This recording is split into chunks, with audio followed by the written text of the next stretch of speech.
Hello everyone, my name is Anime Magus and this is Magus Reviews, a series that I decided to start up as a way to vent a lot of my thoughts about anime, good or bad. A few things that you should know about this series is that I won't be delving too deep into my thoughts, though I will try to explain the basics of why I think that way.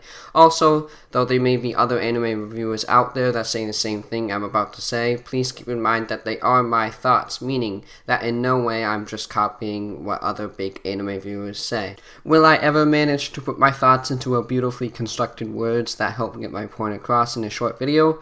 Only time will tell, but until then I encourage you to sit back and relax as you enjoy this pilot episode of Magus Reviews. Today I take a look at an anime that's so well known and infamous that it makes critics shiver and gamers rejoice. Today I review Sword Art Online.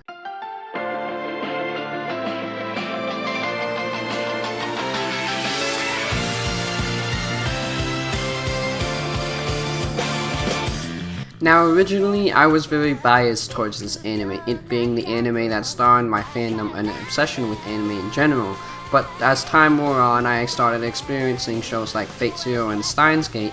I realized what true good anime was like. To top it all off, I started watching reviews done by other anime fans on YouTube. With their thoughts in my brain and with plenty of other examples of masterpieces, I eventually came to the realization that my once beloved Sword Art Online, known as SAO for the remainder of this video due to time restraint, wasn't as good as I thought. I believe that the bread and butter of any good show is its plot, and sadly this rule of thumb applies for SAO as well. While it may be a good thing in, let's say, Breaking Bad, SAO lacks a strong overarching plot. With very little time to do so, the writers seem to have been forced into creating one 24-episode series that consists of 2 arcs.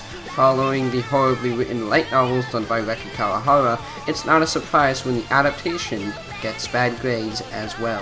The first half of the series, or the first arc, is the winner by default, and I think after anyone who bothers to read an official synopsis would agree. Here's how it goes. In the year 2036, a virtual reality game is released featuring full dive technology. This technology allows players to take complete control of their avatars while their real bodies remain inactive. The twist, and no, this isn't a spoiler since it's in the first episode, is that if you die in the game, you die for real. One thing I never understood is why Reki Kawahara even bothered to call the show Sword Art Online in the first place. Only 14 episodes or so actually took place there. You might as well have called it No Game No Life.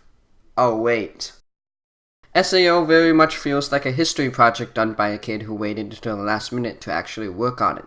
In a nutshell, rushed. While other aspects of the show were good like sound and animation, I think that the characters were the first and final things crushed by this direction they decided to go. As you would expect, SAO focuses on its main character, Kirito, who strives to the best of the best and the most powerful, only because he wants to survive. This ideology is entertaining for only so long because while his strength may be improving, his personality really doesn't.